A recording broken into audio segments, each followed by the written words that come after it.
Ray Rosas. What's going on, man? What you reading right here, man? Right now I'm reading Us Weekly. Us? I found it right here on the counter here. Yeah, on the counter here. We got complete seclusion here. We got complete silence. I mean, this is crazy, because this is the first time that we've ever been sitting here in the dojo, just me and you, and we're kind of locked in here, and they put the cameras on us, and I don't know. What do you think Joey's trying to get by this? I don't know. It could be some sort of scientific experiment. Like you ever get the guy and you put him in the containment capsule and you lock him in for like a month or so and you kind of observe him to see what he does. Right. I heard their whole like clock gets all messed up. So like it's like not morning when it's morning for them. It's like right. They never know where they're at in life, right? They don't know what hour of the day it is or nothing. They just, like you said, just in observance. I mean, if the Santino Brothers Wrestling Academy is observing us, would you say that myself and yourself would be the two premier guys to have ever walked in this academy, period? Wouldn't we be the two best guys to sit here and just observe? It'd be a hard argument. Yeah. We're definitely the most exposed to. Unless you count Rico. But Right. Rico's not really a student. He was more a product of XPW. Right. We're products of Santino Bros. Exactly. We've had training from various other places, or with various other people. Right. Punisher and Kiss, Yeah. Los Luchas. I've been to EWF training at School of Hard Knocks one day. I I went to Mach 1 one day. owning your craft, perfecting your craft, right? Going around and just, Absolutely. And see, that's one of the good things about the academy here is that they're not just like, they encourage us to spread our wings and fly, you know what I mean? Exactly. To train with other schools, to train with other academies, to train with other veterans, other workers in the business. And that's one of the best qualities of being a student of the Santino Brothers Wrestling Academy is I have full range to go anywhere I want within the wrestling business, and I have gain extensive knowledge in the business. And I'm not just secluded to just only training here with the academy or the guys at the academy, and I'm not restricted from working certain shows because I come from this academy. And I think that's one of the big pluses and positives. Yeah, of being a student. you definitely get a new view on the wrestling business when you go somewhere else. You may learn something from Chaos, and then go and learn something completely different from somebody else. Kayam, Right. for as example, may learn something completely different. It's all just getting these little building blocks and putting them together until you're making something that's going to be completely your own. Absolutely. You just take the best of everything that you learn, you put it together, like you said, you take this, you take that, you put it all together, and that's what creates you. That's what creates your character, that's what creates the in-ring performer that you are. Just by taking little individual things and key things that really stand out to you from just, I don't know, it could be anybody that we come across. It seems like we've been coming across a lot of talent, a lot of different promoters in the business now. These past couple of months have been really what's the word I'm looking for here? I don't really know. It's just where we've been handed out a lot of bigger challenges, I guess. Right. You're wrestling TJ, you wrestling Sky, Rocky Romero, Austin Aries. This whole year. Yeah. It's been really crazy. We're just getting now not only testing yourself with kinds of matches and be able to have a good match with someone else that's working yourself, but now you're getting to be able to test yourself against somebody that's world renowned. Exactly. And exactly. it's getting very exciting. I got a chance to work with the Young Bucks, which was a real big eye opening experience. So which was a very outstanding match, I must say. I was on the same show, and I watched the whole match from the back. Like I told you before you went out there, you're the man. Actually, I always tell you that.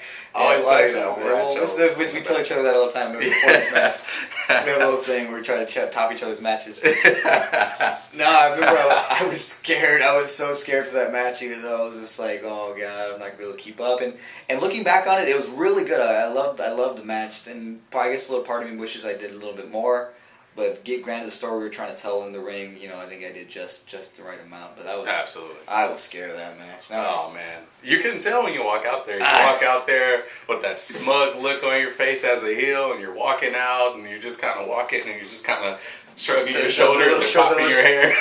Oh, Julie loves that. She loves that. She loves No, it's funny. It's funny. It's outstanding, and that's just what makes you. The different characters you're able to bring to the table, whether you're playing heel, whether you're playing face. That's just what makes you. You have a lot of charisma, a lot of personality, and I think it's really fun watching you. And I think the audience will say the same thing. And it's just different things like that make you who you are. It's different things like that make me who I am. And it's a incredible ride, I must say. I mean, but for two young guys really coming out of the academy and just really making waves in the not just the SoCal scene, but just I know you've been traveling, I've been traveling myself. It just feels really good to own our craft and go out and make a difference, and to get good reviews from just not only other workers but other promoters. And and I'm pretty sure it makes me proud to know that I'm doing a good thing in a business, and I'm doing things the right way, the way I was trained. And it makes me proud to know that my trainers are proud. Exactly. In the end of the day, that's who we're trying to please here. Because you gotta make. It's hard to please the fans. It's hard to please fans, other workers, and the promoters, and obviously the trainers. But it's just, you can't ever make everybody happy. But if you somehow find a way to get everybody to know at least that you're good, then that's actually a success. Just get a nice little cult following of fans. I hate it when they cheer me though. I hate it when they. I'm a heel. Boo me. I'm an asshole. I'm a douchebag. You're supposed to boo me. You don't need to cheer me. You can admire my work, but boo me. God damn it. I hear you. So, let's talk about shows. All right. Shows. Shows we got coming up, or shows that we've been on? Maybe a little bit of both. Okay. Maybe some shows that you've already done that just stands out to you or sticks out in your head. Some things you got coming up, and some things that you haven't done that you'll probably like to get a chance to do in the near future. Oh, let's see here. It's a good topic, right? Yeah, I think so. No, it's good. Right. It's very broad, so it's gonna be hard to narrow it down. Absolutely. The Young Bucks match was something that I was looking forward to. I considered it a make or break match. So depending on how I did there, in that match was gonna determine what the course of the career was gonna go from there. Right. It could either be like a shitty match, and that would just destroy any confidence I had, or it'd be match of the year and blah blah blah blah. Go on over here, but. Increase the ego that you already have. Increase this giant, enormous ego that I already have. Go to www.rayrosas.com and you'll know all about that. All about it. Then though I've had a great series of matches with Cadillac at IWL, which is the Insane Wrestling League is just a really good promotion that's just coming up in the world of SoCal. In the world of SoCal, this exists. Hold on, I got a phone call. No, I got a phone call. Hey, I'll take it from here. All right. When you talk about shows. When you talk about different shows, I mean, you gotta think of Famous B. Famous B has been on just about every single show out here in Southern California, with the exception of a few shows. You know what shows I haven't worked at? Hold on. Which one? You're right. I actually haven't worked. Neither have I. But actually, I haven't thought about that though. But actually, I haven't worked Lucha Pro. But Three Feds, I haven't worked out here so far. Wait, no. EWF. That's one. All right. That's one. EWF. And two more good ones for you. Like actual promotions that are going on today? This. Okay. Damn it. SoCal Pro. That's two. Oh, all right. You're on a roll. Shit. And then the last one's the easiest one is Pro Wrestling Gorilla. There you go. There you go. I got him. He got him right here. So if anybody knows Famous B before Famous B, it's Ray Rosas. That's right. Hey, little known fact, I was there filming his very first independent match. He sure was. Famous B, you're my hero. I still remember that. I got so much trouble for that. I got so much trouble for that. I was supposed to be the cameraman for the show, Evolution's first show.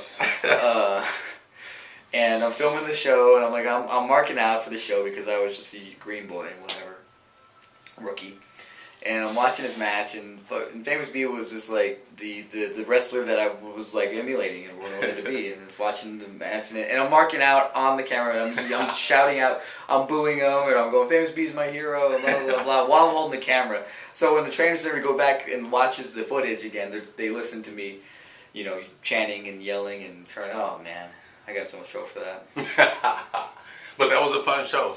The debut of Evolution, which actually not just myself, but all the students, well, I guess you can say original students of the Santino Brothers Wrestling Academy, actually where we made our debuts. Myself, Lucha Machine, Damian Arsenic, Oso Loco, Pinky Santino, Thunder Kitty. Mistress May, she was known as Mistress May. That's right. She later transformed into Thunder Kitty. Even Frank the Tank. Frank the Tank had his first match. Took a mean T-bone into the corner. Oh yeah, never forget that. Matter of fact, the picture's right there. Look at the picture from the first one. Which one? Right there, right in the center of that picture. It's right in the center of that whole collage is the picture from the first show. Yeah. The group picture. You can't see it, but the group picture. Yeah, I can see it. But that was a fun night, a fun show. We all debuted. That was January 17th. I want to say 2009. I believe that's what it was. 17th, January 17th, 2009. Where were you? I know where I was. I was marking out for this guy on the camera. My short hair. I was all skinny. I think I was like 20 pounds lighter. But that was a great time. Definitely a great time. It was just the start of something which would actually culminate and come into its own, you know, the dynasty of what is known as the Santino Brothers Wrestling Academy. And here we have the man of the hour. He's opened the door so we can get some air. Oh, it's hot in here? You'll be opening the door for us, Cal? What are you guys talking about? Everything. Anything good? Nothing really. You want anything good, juicy?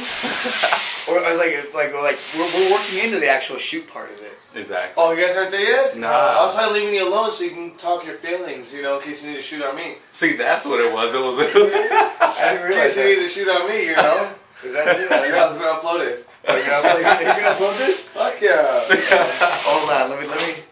I hope he fixes all the stuff in post. I know, right? Yeah, great. It's crazy. I don't know. I was gonna say. Thanks for throwing me off, Chaos. That beginning of that Evolution, that very first show. You definitely. It's like you see this entire world of opportunity, and you know, it's just so big and bright, and you're ready to do whatever. You're so gung ho for everything that everything just seems. You're like, hey, we need somebody for this. I'll do it. We need somebody to do this show. Or, I'll do it. Need somebody for this spot. Got a guy. Blah blah. I'll do it. Whatever. We spent. I'll say about a year and a half, almost 2 years at MWF. Yeah. Just because we were so excited. In the end, you know, we ended up leaving, and we all left for our different reasons. But and it's funny, we all had left pretty much the same time for our different reasons. You know, whatever problems we ended up having with MWF, we have to at least thank them for at least giving us a platform to perform and perfect our craft and give us a chance to work in front of crowds on a weekly basis. Absolutely. You know, pay wasn't that great, but hell, we had tortas and stuff. After the show. After the show, you know. And what it was, didn't they have like something else of that? Cokes. Nachos and Cokes, yeah. Hot dogs. That's what it was. That's just lucha pay. Yeah, you know, typical lucha pay. But that's what you got to do. That's what you got to do. Any young, aspiring professional wrestlers out there, you're gonna learn, and you're gonna learn very fast in this business that you got to make sacrifices. Sure. You know, when you're jumping out of the gate, straight from your wrestling academy, straight from your training, and you're trying to get booked on shows. There are plenty nights where you're gonna have to work for free. There are plenty nights where you're gonna have to work for food. Food is your pay. You know, there are plenty nights like that, and you know, I'm no different from the struggle. Ray, he's no different from the struggle. He'll tell you, like he was just saying, there were plenty times where we went down every single week and we put our lives on the line. We busted our humps, and we just put it all out there, you know. and we did it. We did it. It didn't matter what we got after. It didn't matter if we just got a simple thank you after. We did it because we have passion for the business. At that time, we just wanted to get into the ring. Right, exactly. Yeah. And then you got to figure the time frame that it was too. It was just coming out of training that we just wanted to be in a ring. We just wanted to perform in front of a crowd. So any and every opportunity we got to perform in front of a crowd, that's what we did. Whether it was for $5, $10, whether it was for food, it didn't matter. We just wanted to be in the ring. But now that Ray is a little bit more ahead of the game, established, we've gained more notoriety since then. Now it comes a time where we're living out what we were taught. Another way of, I guess, surviving and living in the wrestling world is you gotta choose your bookings wisely. Right. And what's your take on that, Ray? I mean, well, how do you feel about choosing your bookings wisely? Something I think that you know, that I heard from a lot of different people in the business, where you just gotta, sometimes you have to protect your character a little bit, because you could be a big star for one company, and then for another company you're maybe somewhere in the middle, and then in another company you're completely breaking in. Us, you know, we're on TV, and that kind of, you know, and some people that makes us stars, and some other people it's no different from everybody else here. But the thing is, now that people you got this mass exposure, because not only does the TV, you air on TV, but then it airs on the internet, which everybody can see. Right. So people will see you. So when you're have this little bit of star power, this little bit of celebrity, you can you know, have a little bit of leverage. At the same time, you have to protect your character when it comes to, like, you know, you're going out there and you're wrestling, you know, Ryan Taylor, who's one of the best in the area right here, and then you go somewhere to this other little company and you're losing in the first match to their green boy, to this green boy that they're trying to put over, little, you know, and it's like, well, you know, you're doing that for pennies too, you know, you could be just doing this for pennies over here, and you're over here. I mean, you're getting better exposure, and you're getting a better match, and you're doing these main event matches, you know, the 6-man main event match on TV, you know, and you got this really big celebrity status, you know, to this company, but then to this company you're still nobody, but you know, now you're job. It kind of like makes the company look bad, not just you. See, sometimes you really got to protect yourself. Right. When it comes to that kind of stuff, you know, sometimes you may have to pass up a booking because, well, you need to know what you're doing or whatnot. You know, right. I'm not gonna lie, I did with IWL. When I went to IWL, and I was like, man, I don't know what's going on over there. I remember you worked a couple shows, and I'm like, I don't know how that company is. I've heard nothing really good about it. You know, right. They actually had a small reputation as being a little backyard. So I remember I was a little hesitant about taking the booking, but you know, I'm Ray Rosas, and I gotta do everything at least once. Yeah. So. Yeah, well, everybody deserves an equal opportunity. Yeah, and I'm like, oh, we'll just give it a shot. You know, I'll do it once. What's it gonna hurt? And then I remember I caught up with Vic Luna a little later on after I accepted the booking, because I was asked him, who am I working? You know, I kind of had to know, like, whom. So basically, you know, you go into a company that wants you, and the first thing I'm like, so who am I gonna lose to? You know?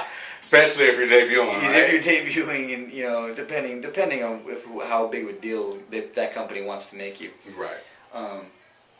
This is hard when you're putting your future in the hands of promoters and bookers, but you know, you do the best you can. But anyway, like I was saying, so yeah, once I found out I was wrestling Chris Cadillac in both our debuts, I was like, I was a little more at ease, a little more relieved. That's your boy from what, EWF? Yeah. Well, the thing is that this was the crazy thing. We've been in EWF. I was there for about a good year. Cruiserweight champion. He was a former cruiserweight champion. He wanted to win the American title. We teamed up a couple times. His storyline. But you know, we never had. I beat up I wrestled and defended my title against pretty much every cruiserweight that was there. Mm-hmm. And I never got a chance to wrestle Cadillac. And then we were pretty much two EWF mainstays, and we didn't get a chance to wrestle each other until we got to IWL. And now I can't get rid of him because we've been stuck in the hip for like 4 or 5 months now at IWL. But it's really good because they've been giving, you know, they gave us that debut match, and then the next one we had a 4 with 2 of their guys, and pushed them. Next one we had a table match, and then we had the Bucks. So it's like it's just progressively building. I've heard some rumors about the next coming match, but I don't know if I'm allowed to say it yet or not. Yeah, keep it. I'm kayfabing it. There you go, and keep it on the low pro. So going back to debuting at IWL, and obviously you had a certain perception of your head of what the company was or what the company was about. How did you feel once you debuted and after your match and the whole show in general? My whole perception, my whole view was changed. It goes to show you never really judge a book by its cover. And I even made a point to go up to Vic Luna and tell him, like, hey, I want you to know that I thought at first I was not really feeling this, but then after today you really just changed.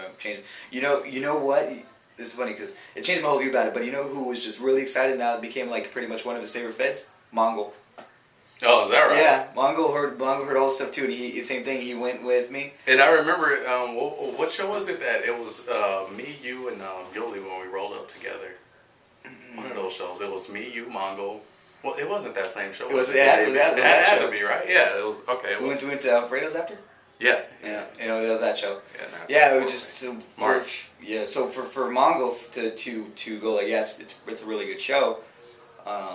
Is pretty big accomplishment because he's jaded. He's so jaded. He doesn't even like wrestling for wrestling. He just likes wrestling for the business aspect. Mongo Mom. He likes promoting and advertising. So yeah, there you go. It's good. But yeah, like I said, the show was it was great from top to bottom, that show, and then the next show, and it kept getting better and better. Yeah, absolutely. I agree. Because like you said, I was I worked IWL for the first time of early last year, 2010, and in which I debuted against Malachi Jackson, in which I actually won my debut match. Is it Malachi or Malachi? Malachi. I hear so many different things. You guys know what I'm talking about. The youngest buck. Yeah. I would just call him the younger buck. How about that? Yeah, because I heard Malachi or I heard Malachi. I think it's Malachi. It probably is. I probably just totally butchered his name on camera, but I mean, it's all good. I remember I was there at that match. I actually saw that match. That's right. You, Rico, a bunch of the other Santinos were in the crowd supporting. But it's funny because I actually won my debut match, and we were actually just talking about debuting and just... Yeah, he debuts to win, I debut to lose. If you need someone to lose, can you sort of put over your guy? Ray Rosas will put you over. But yeah, I mean, it was early last year I debuted with the with IWL, and at the time they were still running over at the old AWS shop. So that's why it makes me even want to say, was it even last year? It probably was even the year before that. It probably was. I don't know. I don't remember. I've done so much stuff. We'll have to go on to IWLWrestling.com exactly. and go to the past event history. There you go. IWLWrestling.com. You got a free plug, Vic. Hey, we're your boys over here, right? But yeah, I debuted against Malachi. Hey, it's just for the record, between the two of us, we wrestled all the Bucks. We have. That's very true. That's very true. That's very true. Going? Oh, we're still going. We're beasts. We're savages. We're monsters. Oh, Santino Brothers bandanas, $5. Get them at online. Actually, they're not online, but get them at your local event. I'll put them online today if you guys need to. Nice. This is you can get a Rico head. It's a Rico one too. Yeah, check it out. Nice. Any Battleground show, LCW show. It's hot in here, guys. Oh, we're good. We're going. It's just hot because of us. Oh, you guys. Oh, it's Raw and SmackDown. Oh, Raw SmackDown. I'm Raw. I thought it was Blood and Crips. Why are you a gangster on it? They always try to redo the lines on video, but they never work. Joyce from the hood. That's a lot. But yeah, just going back to IWL, I debuted against Malachi, which was actually a #1 contenders match to the IWL Anarchy Championship, in which I went on to the Radisson Hotel in Covina to face the current, at the time, IWL Anarchy champion, Johnny Suave. In which me and Johnny Suave, we've had plenty of tremendous battles in the IWL.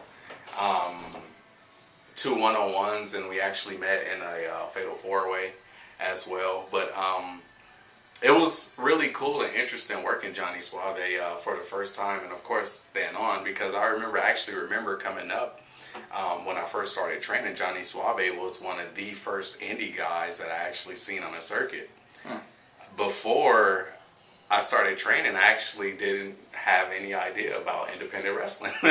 Go figure, right? I mean, I only thought it was a WWE, a TNA, you know, I knew of AAA and things like that, but when it came to Socal wrestling, I had no idea there was an independent scene that existed. Yeah.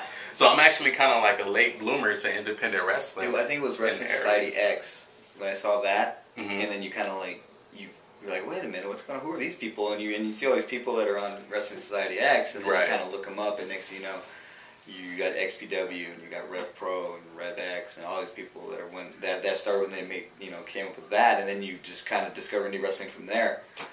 Exactly. Yeah, that's one of the things I was actually blown away because, you know, like I said, after, you know, just coming into the academy with a lot of the students at the time who were like getting me on to different shows or turning me on to different shows about, you know, like your shows like your AWS's, your Epic Wars and things like that. Like I had no idea about these shows. So clinging on to to those guys at that time, that's when I first learned of these different shows. And I remember going to SoCal Uncensored for the first time, and I'm like, what? There's all these wrestling shows that's here and there, and, you know, that I could go to and check out, you know, because me being a lifelong wrestling fan and only knowing of WWE, TNA, and things like that. Right.